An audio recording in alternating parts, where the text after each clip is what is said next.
freshfromflorida.com. You can find out when things are in season. And Chef Justin is going to surprise you a little bit, tell you maybe some things you don't know about rice being a wonderful alternative crop in South Florida, the fact that in Miami we're having successful vanilla being grown, and all the other wonderful things that are going on in research right now. It's what you really have a diverse taste of Florida. And then my buddy back here, Jeff Huff, is going to talk to you. I came from mainstream journalism. I was the food editor for the Orlando Sentinel for 30 years. Before Chef Art carried me away to help him open his restaurant. And Jeff and I used to be in your seats a lot, all over this country. And but Jeff now works for the 1905 Restaurant Group, which that means the Columbia. And they are the experts on Cuban sandwiches. And we are Team Tampa. We did not steal their Cuban sandwich. It's a little different. But Jeff is going to explain to you why there's a difference between Miami and Tampa, and why it really speaks to the fact that Florida is this wonderful, wonderful, diverse state.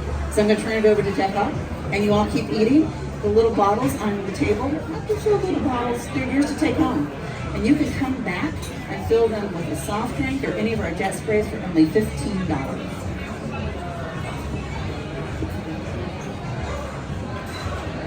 I was told to turn it up a little bit. Does that help? Okay. I'm trying not to bother the people in the back. I also want to quickly draw your attention to our Florida Farmers Wall in the back. It says Fabulous Farmers. We've been doing that since the day we opened in July of 2016, and we are recommitting ourselves to doing that. The farmers on the wall are actually sitting at the table by the wall. You're going to meet them in a little bit. That is Long and Scott Farms, which is now Great Scott Farms, straddling Lake and Orange counties. If you eat Zelwood corn, and it doesn't come from them, it is not Zelwood corn. They actually have copyrighted the Zelwood name. They have a lot of other crops as well too, but we also have some other farmer surprises. So I'm going to keep this train on time, and let's get right to Jeff. Thank you, Heather. Give Heather a big round of applause, please. I'm going to try not to blow after a little bit, okay? Sorry about that. I'll be sensitive, but not that sensitive. Anyway, welcome. My name is Jeff Howe. I'm the Vice President of Marketing for the 1905 family of restaurants, as Heather alluded to, which includes Columbia, Eulalie, we're based out in Tampa, Goody Goody, Casa Santa Stefano, Cha Cha Coconuts. We're in 14 different locations with 6 brands. I was a journalist, as she said, for about 25 years, the last 12 as a food writer for the Tampa Tribune. I had the blessed luck to write about the Cuban sandwich in all its forms when I was in full-time journalism, and now I have the blessed luck to work for the company that makes the best Cuban. No offense to Art, but his is a takeoff on ours a little bit. We'll talk about that a little bit. But I also joined with a couple friends to write a book called The Cuban Sandwich, A History in Layers. And what we discovered is that it's not a Miami sandwich, and it's not a Tampa sandwich. It's a Cuban sandwich. It was called the mixto in the early days, and literally that translated to a mixture of whatever you can find. It used to be served on an oblong loaf in Havana. It was sort of a pinky in the air sort of nobility sandwich at the time. Now it's very blue collar, but that nobility sandwich that people would ride around in carriages at night and enjoy it. Then sort of it kind of deviated a little bit and created the medianoche. If you've ever had that, it's sort of a sweet egg bread. And part of the reason for that was Cuban bread itself is only made the last 24 hours. And if you eat it past then, it's really no good. You have to either shave it down into breadcrumbs or make it into bread pudding or something else other than a sandwich, because it just gets too hard to eat. If you've had a Tampa Cuban, you've probably had it from La Segunda Bakery bread and framing everything. And that bread is crusty whether you press it or not. Like, we butter the outside and then press it if you would like. A lot of people in Tampa don't like their sandwich pressed, but most do. If you go to Miami and have a Cuban, their bread has more like a fragile eggshell kind of crust to it. And it's difference in water, difference in techniques, but they have to press it to get it to as crusty as La Segunda bread does. So we use La Segunda bread at all of our restaurants. It's the best Cuban bread in the world. 4th generation, family owned in Ybor City, about 7 blocks away from the Columbia flagship. And then what we have is, I'll show you, we keep this diagram in the kitchen as to how to build the proper Cuban. I'll show it off for everybody. There we go, media. We build it correctly each time because our owner, Richard Consmart, the 4th generation owner, we're 5 generations family owned, he thinks that the construction matters. Every bite should have a consistency to it. Sometimes you see like shaved pork instead of like sliced pork. We use sliced pork because we want every bite to have that same effect. You don't want to bite into something and get some pork and then not in others. The Homecoming Kitchen does a great job with their Cuban, but they shave their ham. I've never seen that. Everybody tries something different to kind of deliver the flavor. Ultimately, you want to start with ham on the bottom, like a Spanish ham. We hand glaze everything and fire it with a torch to give it a crusty, sort of salty sweetness. Then on top of that, we do roast pork that's been mojo marinated.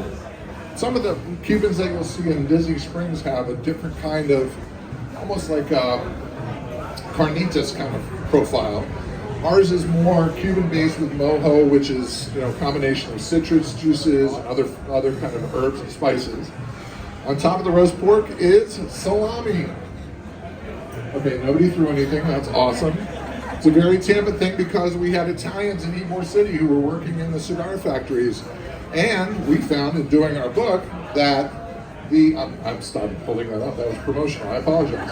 That was really rude. Cuba had salchichon sausage on their sandwich. So there's a traditional sausage. When it got to Tampa, they just switched to Genoa salami because that's what everybody had in that period of time. On top of the salami is Swiss cheese. We use 2 pickle chips, 1 on each hemisphere. And then we slice it on a diagonal. We want to make sure that it has an acute angle. Eat it from the narrow end, and it's easy to consume. It's a street food. I've seen people go at it from the wide part of the sandwich. That's fine. I did see someone try and eat it like a harmonica, and I almost smacked it out of her hand. It was not the right thing. You don't eat it that way. It's not like a hamburger. It's a Cuban sandwich. Tampa's very proud of its Cuban. They declared it the official sandwich of Tampa, and I'm all nuts about it. It's like, listen, it's a first world problem to argue about food. It just is. The fact that you have it is really great. The recipe that we use is the same one we've used since about 1915. So every time you bite into one, it's like time travel to me. It's like it takes you to a place. The same people who ate it 5 generations ago are, that's the same flavors that they had. So I love that. There aren't very many sandwiches that have cultural identity, migration, civil war, because there was a civil war in Cuba. You have civic pride in Tampa and Miami. There's all these things that, hot dog's great, but you're basically arguing about Chicago and New York. Pizza's great, you're arguing about Chicago and New York. I mean, there's fun things to that, but nothing really means as much as when you eat a Cuban sandwich on Calle Ocho in Miami about 60 years after the revolution. And in Tampa, when you eat it, you're eating a sandwich that migrated through Key West and came to Tampa and represents that original migration away from the Spanish-American War. So there's a lot of depth there. If you just like sandwiches, I think it's the king of Florida sandwiches. There isn't anything close to it. I love a pulled pork sandwich, but this is it. Generations before groupers swam up and got between a bun, they were making Cuban sandwiches instead. Back then, grouper, by the way, was a trash fish. If you can, that was something that nobody ever caught. So was lobster back in the day, but we're kind of digressing here. But I hope you enjoy your sandwich. It's a great sandwich. Make sure if you see a couple, there's a sausage company here that makes an Ybor City hot dog that I'm going to leave here and go directly there because I'm like, anybody who loves Cuban sandwich flavors and have to put it on a hot dog, I'm your guy. So thank you very much for your time, and I hope you enjoy your visit. Yeah. I want to point out one more thing is on your table today, and that's the little shooter. That is our Key West shrimp cocktail, which was last year's Flavors of Florida entree from here. Shrimp is a wonderful shellfish that's always in season in Florida. The state of Florida has 5 species of shrimp. So if you go all the way up from Fernandina on down and around the Gulf Coast, you can always, there's no reason to buy anything but Florida shrimp, and I don't work for the state of Florida. But I do believe in local food and local workers and local fishermen. So I hope you enjoyed that. It has mango in it, which obviously is in season right now because we're in the middle of tropicals. And really the person to talk about all of this is not me. It is the executive chef for the state of Florida. Hello, everybody. Glad to see everybody here, and thanks for coming, and thanks for having me. Of course, my name is Justin Timoneri. I'm the culinary ambassador for the state of Florida. So what does that mean? What do I do? So I get to do a lot of really great stuff, right? Here in the state of Florida, over 300 different edible commodities grown. And we're just not talking about the stuff grown in the fields here. We're also talking about the Gulf of Mexico and the Atlantic Ocean as well. And we're also talking about our ranchers. So not only does Florida have some of the best produce, fruit, and vegetables anywhere in the country, but we also have some of the best seafood as well as other products as well. So, you know, this is a great marriage here with us. And of course, I'm with Fresh from Florida, the Department of Agriculture, right? And so it's my job to help everybody understand simply what grows when in the state of Florida and then how to incorporate that into their diets, right? I do a lot of recipe development, and I'm not making crazy difficult recipes. I'm making simple, fun, fresh, seasonal recipes that your everyday home cook can prepare at home with ingredients that they can find all over the state of Florida. So I hope everybody will check out our website and the recipes at freshfromflorida.com, because there's all kinds of great things on there. But some of my favorite things grown in the state, of course, are our tropical fruit. If anybody has had a chance to go down to South Florida, right, and seen some of the amazing stuff that's grown there. You know, when we think about the state of Florida, we think, right, citrus, strawberry, blueberry, all these things grown in the state, but there is so much, much more being grown here because of our amazing climate, right? The rest of the country can be cold and snowed over, and that's when Florida is pumping out the amazing agriculture that goes all the way up the eastern seaboard and then all the way over to the Mississippi. I mean, blueberries go to the UK, stuff goes everywhere, right? And so tourism may have built, right, the state of Florida and continue to keep it going, but it is agriculture that is right behind that keeps this state continually going. So we have a delicious and safe supply of food all year round. So many great things. So we're talking about some of these great tropical things. When you guys came in, you got this amazing dragon fruit mojito, right? Dragon fruit, really cool fruit. If you've ever been down to Homestead, Florida, you can go check out some farms there. They grow on these big cactuses. They kind of look like dreadlocks. And these beautiful dragon fruits are growing there. And there's several different colors. I have some white over on my table. We have the fuchsia ones in our drink, right? And there's some yellow ones. Really cool. But so many other great tropicals being grown here in the state. Mame, sapote, passion fruit, guava, so many incredible different flavors, right? This is a chef's paradise that is going on here in the state of Florida. So we also have jackfruit. I mean, there's kumquats, tamarind, I said guava, of course the avocados we consider a tropical fruit that are coming out of South Florida, the big green ones. You know, of course you see the little brown Mexican ones all over the place that are grown in Mexico and California. And anytime I'm in the grocery store, I see somebody picking through those avocados. I'm like, oh, well, wait, did you not know we grow avocados here in the state of Florida, and they are delicious. They may not be quite as creamy as the ones that you're used to, but you add a little teaspoon of either sour cream or some yogurt, and they cream right up, and they are delicious, and they're more healthy. So really cool stuff. There's some other really neat things being grown here in the state of Florida as well that everybody might not know about. Of course, peaches, a really cool commodity. Scientists at the University of Florida developing these low-chill peaches that we can grow here in North Florida. Blackberries are a bigger commodity that are coming up as well. We think of the state of Florida, of course, our strawberries and our blueberries, but the blackberries are here as well, and they were really good. How about rice? Did anybody know we were growing rice here in the state of Florida? Not only are we growing rice, but pretty much all of the rice that's grown here in the state is organic, and it's coming out that way. So really delicious stuff. You have to really look for that. Also, vanilla, a really cool new crop that's really exciting. A lot of great flavorings. And then There's also a lot of very incredible people here in the state that are making value-added products. Like, I'm just working with a guy who's doing this black garlic here in the state that is super delicious, and I can't wait to use that.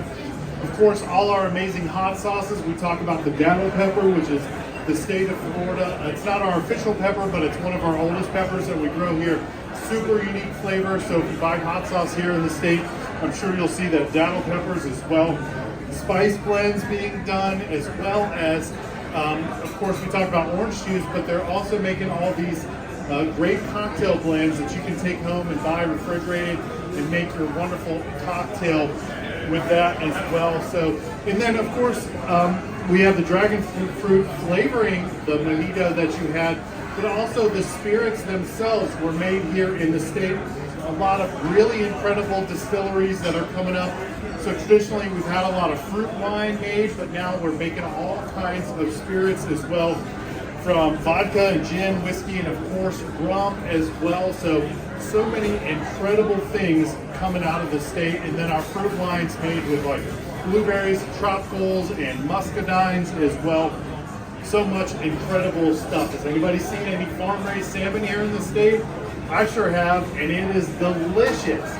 You know, being a chef here in the state, I pretty much only cook with Florida seafood, so being able to add salmon to our repertoire is really cool. And of course, they're farm-raising shrimp as well. And then oysters and caviar being farm-raised. You know, there's not a lot of natural oysters in our waters anymore, so these really cool scientists and aquaculturists come together, and so we have these really good, sustainable, farm-raised Florida oysters and caviar in the state. So it just goes on and on, the amazing amount of stuff that we have here to be able to utilize for our chefs, in our grocery stores, our restaurants. You know, this is a really special place. I grew up with Chef Art in Tallahassee, so really a lot of his stuff has left a big impression on me, and to see him with these great restaurants celebrating Florida agriculture is just amazing. So this is really a flagship restaurant here in the state, and there are a lot of other great ones that really not only use Florida agriculture, but seek it out on many different levels, whether it's these really small farms that are doing small batches of really cool stuff, to some of our bigger farms that can supply a whole blocks of restaurant as well. So much cool stuff going on. Again, I want to encourage everybody to check out freshfromflorida.com. All that information about UPIC Farms, what's grown when, all our great recipes are on there. So thanks again for coming. Jeff is incredible. Heather is awesome. So thanks for having me. I know you guys are having some great food and continue to have fun here. So thanks again. You have never seen anything until you've gone to a Florida sturgeon farm, or actually been at OIA when they come in, because you know how fast they have to get a sturgeon off a plane from Russia, and through customs, and to Pearson, Florida in Volusia County. And then they actually have them in cheese vats from Wisconsin, because it's the biggest thing that will hold them when they're little and they start to grow. And they start to grow and look like dinosaurs. And then later, you go with the family into this wonderful little office that's like down a little wood path, and they start bringing out the caviar. Oh my gosh, the St. Augustine Gold. And of course, they're doing a lot of stuff at Moat Marine in Sarasota too. So make sure you tell your readers and your people that you're influencing all about Florida caviar. We all know about the obvious, but there's all this new stuff coming along. We actually have one of our rice farmers has been in rotation on the wall, and people were just standing there going, there's no way Florida grows rice. It's a great alternative crop when you're trying to keep that land fertile. If you're interested in what local is a 200-mile radius. So from here in Orlando, you can go out into the Atlantic, you can go out into the Gulf, you can get almost up to Gainesville, just about, and you can get down almost to Lake Okeechobee. So that is considered local, and we here at Homecoming are at our best, not generally in the summertime when tropicals are in season. We are 80% Florida product. Things wane a little bit, and we let people know when they do, but we still have a commitment to support Florida farmers and Florida agriculture. I gotta tell you a little story on Art, because he is my best buddy, and I'm his. One of the reasons why he hired me on is because a couple of my cookbooks are about Florida food, and he didn't want to embarrass his mama, Addie Mae, who's most wonderful. She's the one, it's her recipe for the mac and cheese here. If you've had it, it's hers. It's her brand, everything is Addie Mae. So Art said, Heather, he goes, he'd been living in Chicago. He was Oprah's personal chef for 10 years, and he goes, I'm not sure I remember all the Florida seasons, and I can't embarrass my mama. This is a true story. So one day, and Sue Harrell's she's with the Florida Strawberry Growers, and she's just outside there. He said he was gonna put strawberries on the menu in June. I said, no, we're not. And he goes, yes, we are. He goes, now you don't be telling me that. I don't think that's really your job. So I called Sue Harrell up with the Florida Strawberry Growers, and I had 6 growers down here the day after Thanksgiving with huge flats of strawberries. And we ambushed Art with strawberries and a little strawberry cat. Well, he suddenly became an expert on Florida strawberries. So we're one big family here, and he's never let me forget that. And he said, thank you, that is why I paid you to do this. So we do try to keep authentic here at Homecoming. We have all around here, all of these woods are authentic Florida woods. The beams are clad in. All of the tables are from reclaimed wood. The 2 rounds that our farmer group are at are actually from a farm in Claricona, which is in Orange County. It had a still on it, and it was burned. And so the cypress tree caught on fire. There's a company called Viable Lumber in Tampa that we work with, and they came over, cut up the tree. We got the 2 big rounds, and the 2 small rounds all came from that same tree. Those rounds have about 100 years of history, of Florida history in them as well.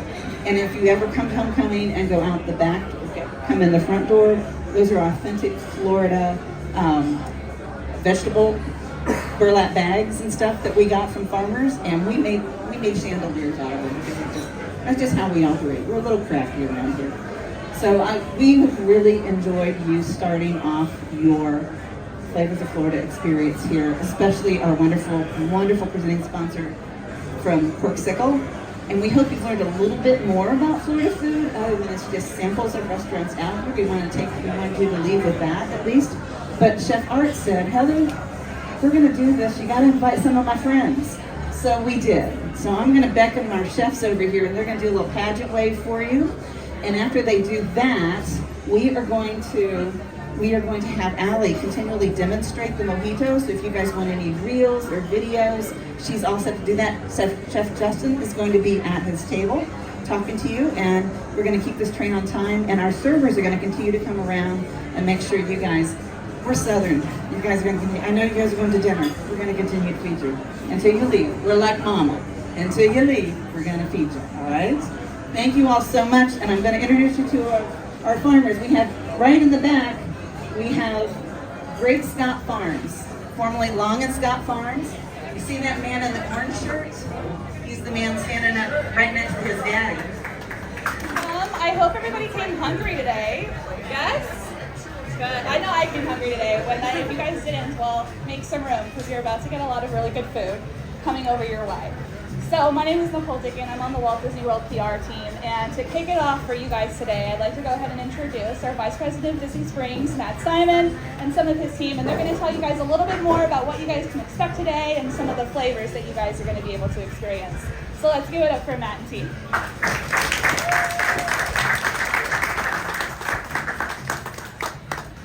Good afternoon. Welcome to Disney Springs. So many wonderful familiar faces. Welcome to Disney Springs. Welcome to summer. Welcome to Flavors of Florida, sponsored by our dear friends at Corksicle. This is going to be an amazing summer for all of us. We are so thrilled to have so many of you here. There is so much good things happening today. It is a year-round event that we get to celebrate food here at Disney Springs, but this time of year is one of our favorites. We have over 80 amazing specialty food items and cocktails and drinks created by our wonderful world-class chefs here at Disney Springs, well represented in the room today. Give a hand for all of our chefs. Thank you so much for being here. We're so excited to have you here. It's really an opportunity for us to highlight amazing Florida culture, fantastic Florida foods, and our amazing culture of farmers and farm-grown foods here in Orlando. A lot of people don't know that there's amazing produce grown inside of Florida, outside of oranges. You're going to see some limes. You're going to see some grapefruits. but you'll also see mushrooms and other products that our farmers in the local community have brought out together. So to talk about all those amazing foods, those amazing things that our chefs have created, I'd like to introduce our general manager of food and beverage here, Mr. Michael Reese. Thank you, Matt. Man, that's tough to follow him. I tell you what. So I'm here today to talk to you a little bit about some of the different events and things that we've created here for Flavors of Florida. We're really excited about that. So this is our 4th year, I think Matt mentioned that, of Flavors, and we're really, really proud of the event for how it really represents some of the branding that we have here at Disney Springs. And we have a real food focus here. We're really excited about our chefs and everybody that is involved. And we love representing this state. Last year, we started a culinary series. And for those of you who are here for it, I think most of you were, they were every Friday at 9:30 in the morning, and they featured one of our chefs featuring some of the recipes that they're working on and demonstrating that for a group of upwards of 150 to 200 guests that came. And of course, you got a nice sampling of it afterward. So we're bringing that back this year. It's going to be sponsored by Kroger Delivery, so we're very excited to have that new addition to our portfolio here. And within that, this year we have different chefs, and I want to call out, I know Matt made a call out to the chefs, but I want to introduce the chefs by name, and if you're here, because not all of them can make it, but please stand up and be recognized. So, Chef Michael Teba from Wolfgang Puck, Chef Takashi Ikuyaichi, from Morimoto Asia, there somewhere, Chef Josh Williams, Summer House on the Lake, Chef Jason Cox from Homecoming, our own Chef Georg Paulison and Chef Gary Miles from Disney Springs Culinary, Chef Bradley Warner from Boathouse, and last but not least, Chef Manit Chauhan from Eat will also be demonstrating this year. So we're excited to have all those demos coming up this year, starting on Friday, August 5th is the first one with Morimoto, and ending up at the end in August 9th. So everywhere in between, every Friday, can be here. In addition to the culinary series, we've introduced a couple of new things. We like to add some layers to this each year as best we can. This year, we've asked some of our restaurants to create pairing events, things where they pair great food and beverage together, that in the Florida spirit of things, the Flavors of Florida spirit. And those are available to guests in different capacities at different restaurants, all online, all in this wonderful guide that you can see. So, in addition to that, in this guide, we've also created a seek and find game series, if you will, where wherever you see Orange Bird, there'll be clues to find all the different aspects of the game where you can fill it in, and it's all based on, it's called Discover the Springs. It's all based on the history of Disney Springs and all the background that brought this place together. We're really excited about that for a couple of reasons. One, it's a fun activity that we do during the holidays with the tree trail that does very, very well with the Christmas trees. But also, it's an opportunity for guests to really understand and learn the background of Disney Springs, and because it's a real history here, and we're excited about having it. There's one more special thing that we've added this year that will stay with us long after this is done, long after Flavors of Florida is done this year. And I want to introduce my good friend, Mr. Jim Green, to come talk about it. He's the General Manager of Operations here. He's going to talk about our special ad. Thank you, Michael.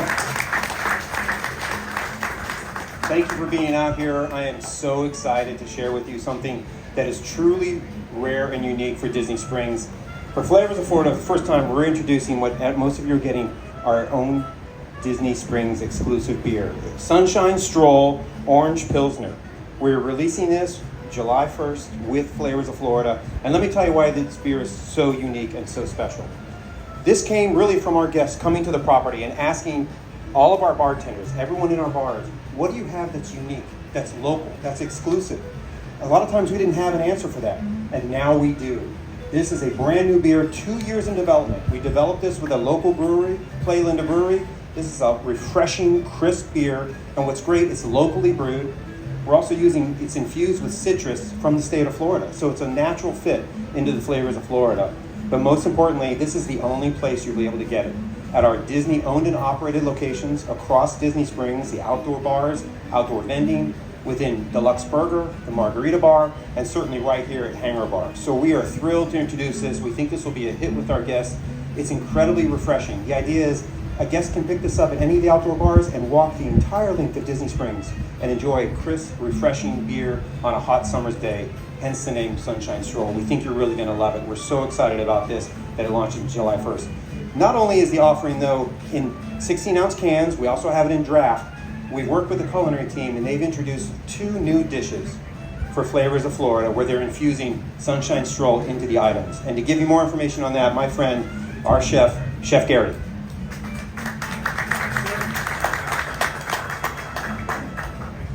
Thank you, Jim. I appreciate you taking us all the tastings that you had.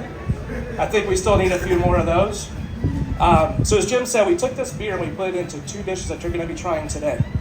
The first cheese, say cheese, it is cheese. The first dish is a goat cheese dip, and that's infused with a peppadew and Sunshine Stroll reduction. And we whip that together, and it's going to be served with a salt chip and a salt and vinegar chip. When you eat both of those separately, it's going to give you a different experience when you eat that chip. The vinegar is going to pull out some different flavors, some different tones, and the salt as well is just going to give out some different flavors when you eat that. Really fun experience. At the Daily Poutine, we have Florida all over this dish over there. So we're going to have a St. Augustine dattle pepper frites that are over there. For those of you who don't know, the dattle pepper, very similar looking to a habanero, is native to St. Augustine, native to Florida, one of the very few vegetables out there that are truly native to Florida. We also have what we call, if you look it up, it's called swamp cabbage. Some of you guys may know it as hearts of palm. So we have a hearts of palm slaw in there. You'll see it again all over Florida foods. We put this on top of there. We mix that with chayote and a nice citrus vinaigrette on top of there. And then we took the Sunshine Stroll in there and we made a creamy beer cheese with that one. So again, you're gonna get more of those citrus notes in there with the Swiss cheese, Monterey Jack cheese, and nice creamy sauce on top of those fries. And our service staff is bringing those out right now. And enjoy. Thank you so much.